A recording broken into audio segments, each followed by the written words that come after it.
welcome back to Let's Talk Kashrus, presented by the Kashrus Awareness Project in conjunction with Torah Anytime.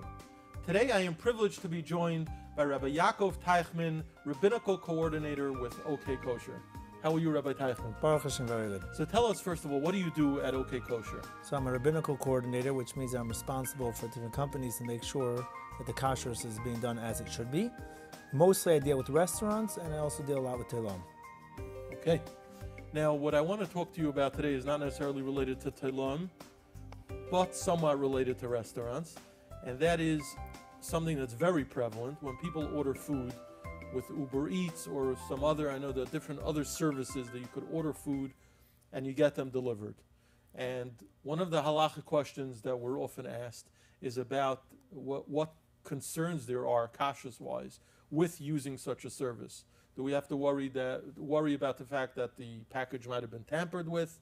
What type of chosamos or seals do we have to look for? Take us through the process. Can we order with Uber Eats? And if we can, what should we be looking out for? Sure. So typically, any food that is being delivered with a hechsher needs to come with chosamos, with seals. Typically, you do 2 seals. There are many different ways of doing shtei chosamos. Sometimes they'll do kosher tape with a receipt on it. Sometimes they'll use kosher tape and they will staple through a kosher tape. Mashgiach may sign his name.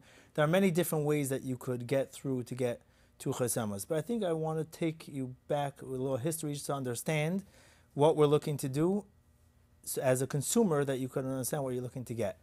So before, that's the year 2000, very few restaurants did deliveries. Whoever did deliveries, it was coming for the restaurant themselves, and they understood that you need to do chosamos, and the kashrus was on top of it, and the mashgiach knew, and there weren't that many deliveries done on a daily basis. Around the year 2005, 2010, Uber started with this service called Uber Eats. There's Uber Eats, there's Grubhub, there's Seamless, there's DoorDash, there's Kol Minei, all different types of options out there. And that started a whole new era of people ordering out. It's a lot easier for people to order out. Now we have to understand how these companies work. So some of the companies, they work that they have a relationship with the store, and the store accepts they have like some sort of ordering system, and they send it, you order through Uber or Seamless, and you send it in, and the store gets it and accepts it, and they send it out. They know that an Uber driver is picking it up. They will do their due diligence to make sure they're chosamos. Mistakes happen, but that is something that they typically do. There are others, for example, one called DoorDash, where you go onto DoorDash's website or app and you order. There's a fellow in California who calls up and he says, "Hi, my name is Ryan. I want to order a hamburger and French fries." And the restaurant gets the order as a person named Ryan, and somebody walks in and they say, "I'm picking up for Ryan." The person is at the counter has no idea that this person is picking up for a Jewish person. So why wouldn't the restaurant always just seal everything? Right. So in certain communities, you're able to seal everything and nobody says anything. However, a lot of restaurants, the customers walk in and they want to look. They want to look inside and back. Oh, did I get my ketchup and mustard? Did I get my soy sauce? Did I get my duck sauce? Let me put on some forks and knives. Did everything in the order come? They want to be able to open the bag. So the restaurant said, "Why should I seal it? And as soon as the customer is going to come, he's going to rip it open. Let me do what I leave it open, and then before it goes out, we will send it out."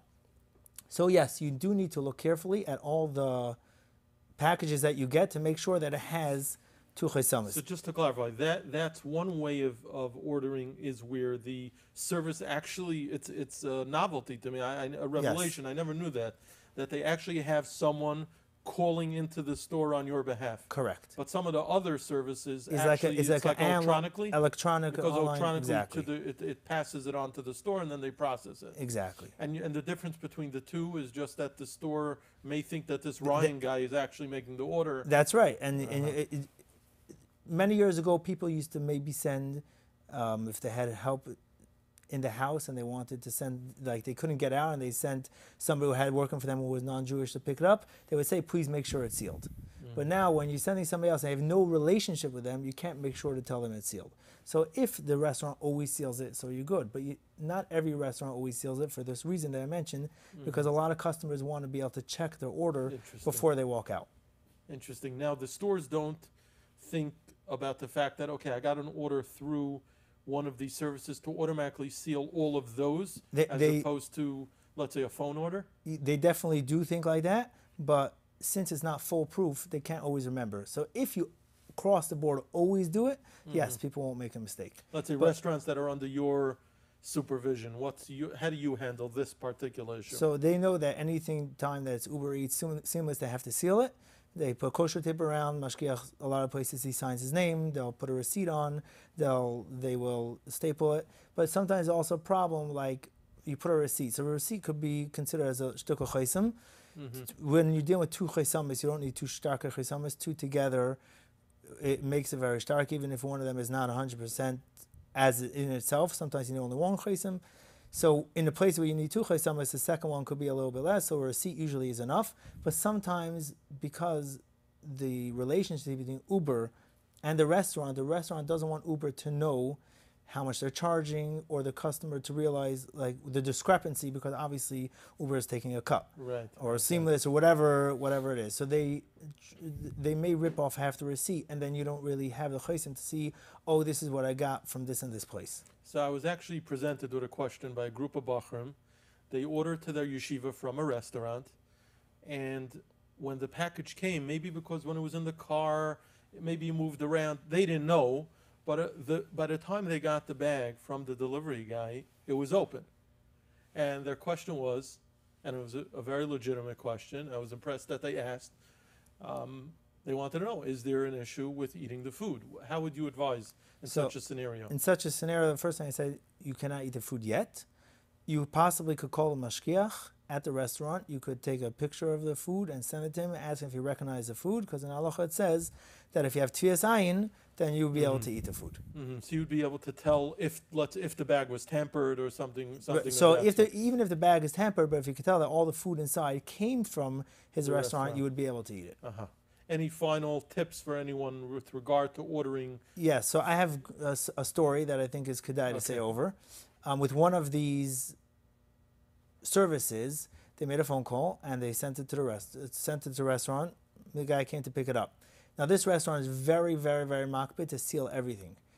Very, very strong. So they do such a good job that they get non-kosher consumers to order from the restaurant because they know that the food is going to be sealed. As an aside, just to understand, there was an article put out like about 10 years ago when it was the beginning of Uber, that about 30% of Uber drivers eat from the food on the way.